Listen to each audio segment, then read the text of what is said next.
उत्तर प्रदेश विधानसभा के सत्र में रानीगंज के विधायक आर के वर्मा ने महत्वपूर्ण रूप से दो बिंदुओं पर अपना विरोध जताया। पहला बिंदु उनका यह था कि पिछड़ा वर्ग वित्त विकास निगम जो है ये पिछड़ों के हक को खा रहा है, और दूसरा उनका बिंदु था विद्युत विभाग से संबंधित, जैसे ट्रांसफार्मर की क्षमता वृद्धि या ओवरलोडिंग, लाइटों का कट जाना, तमाम सारी समस्याएं। माननीय वर्मा जी, विधायक जी, आप जिस रानीगंज विधानसभा क्षेत्र से विधायक हैं, मैं उसी विधानसभा क्षेत्र का निवासी हूं, और आप चुनाव जीतने के बाद 2022 में जिस गांव का निवासी मैं हूं, मेरा गांव रहटुआ परशुरामपुर गांव सभा में है, उस गांव में आपका एक स्वागत समारोह हुआ था पटेल बस्ती में।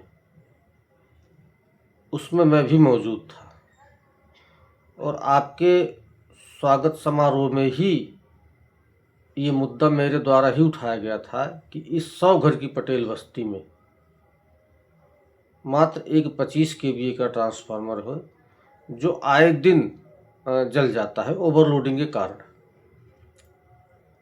आप प्राथमिकता के आधार पर यहाँ एक ट्रांसफार्मर चाहे लगवा दीजिए या फिर इसकी क्षमता वृद्धि करवा दीजिए। आपने प्रमुख रूप से यह वादा किया था कि मैं अपनी विधायक ने आते ही प्राथमिकता के आधार पर इस बस्ती का ट्रांसफार्मर बदलवा दूंगा, एक और नया ट्रांसफार्मर लगवा दूंगा। 2022 से 2026 4 साल बीतने को हैं माननीय विधायक जी, आज तक उस बस्ती में ट्रांसफार्मर नहीं लगवाया गया। काहे प्रदेश सरकार को ही दोष देते हैं? विधायक नीति तो आपको भी मिलती है, एक ट्रांसफार्मर तो आप उस बस्ती में लगवा ही सकते थे। वो पिछड़े वर्ग के ही लोग हैं, आपकी बिरादरी के लोग हैं। हालांकि मैं जात पात में विश्वास नहीं रखता, मैं काम में विश्वास रखता हूँ, लेकिन चूंकि आप अक्सर मैं देखता हूँ पिछड़ों की बात करते हैं, आपकी पार्टी भी पीडीए की बात लगातार करती है, इसलिए मैं थोड़ा जोर दे के कह रहा हूँ कि पिछड़े वर्ग की बस्ती पटेल बस्ती है वो। बाकी मुझे काम से मतलब किसी बस्ती से कोई मतलब नहीं रहता, किसी बिरादरी से कोई मतलब नहीं रहता। 4 साल बीतने को है, लेकिन आपके द्वारा एक अदर ट्रांसफार्मर उस पटेल बस्ती में नहीं लगवाया गया। आज भी ओवरलोडिंग के कारण वह ट्रांसफार्मर आए दिन फूक जाता है। मुझे बराबर याद है पिछली बार गर्मी में लगभग हर 15 दिन 10 दिन पे वो ट्रांसफार्मर फूक जाता था, जल जाता था, और 4 से 5 दिन उस भीषण गर्मी में जब तक ट्रांसफार्मर लगता था तब तक वहाँ के लोग अंधेरे में रहते थे, बिना पंखा के, बिना बिजली के, और तमाम सारे उपकरण। आज जहाँ गाँव में लगभग सबके पास फ्रिज है, अधिकांश घरों में पंखा चल रहा है, कूलर चल रहा है, 4-5 दिन बिजली न आने के बाद वो लोग कैसे रहते होंगे?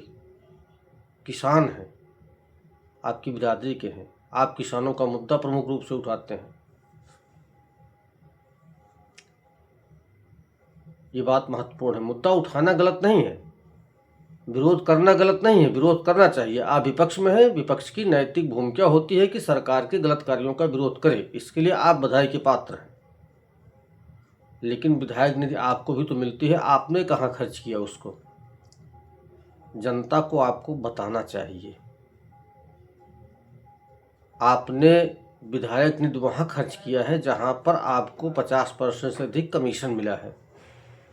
आपने अपनी विधायक निधि से पूरी विधानसभा में जगह जगह पर आपने बड़ी क्वालिटी के और छोटे लेवल के हाई मास्ट लगवाए हैं।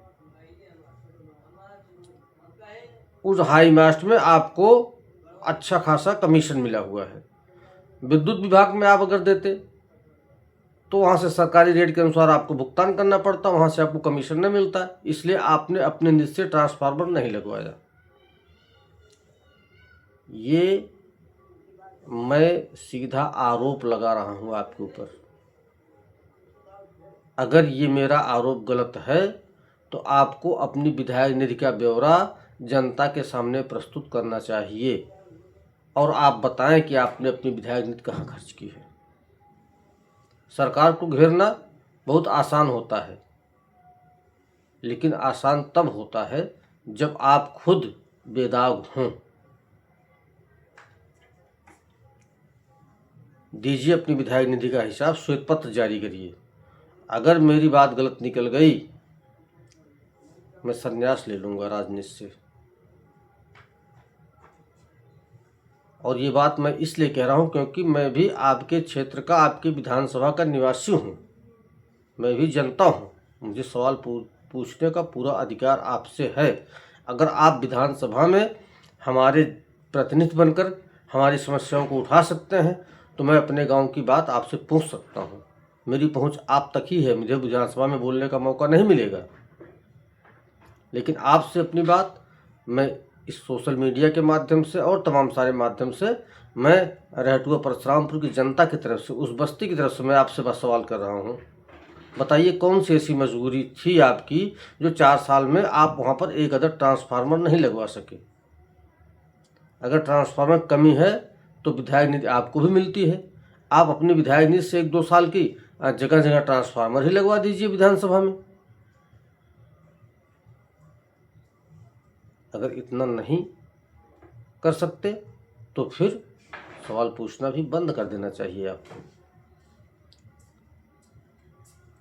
और झूठे सेवाभावी होने का, जनप्रतिनिधि होने का ढोंग रचना बंद कर देना चाहिए।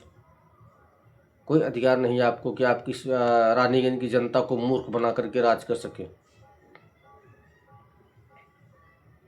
जवाब देना चाहिए आपको, जवाबदेही से आप बच नहीं सकते।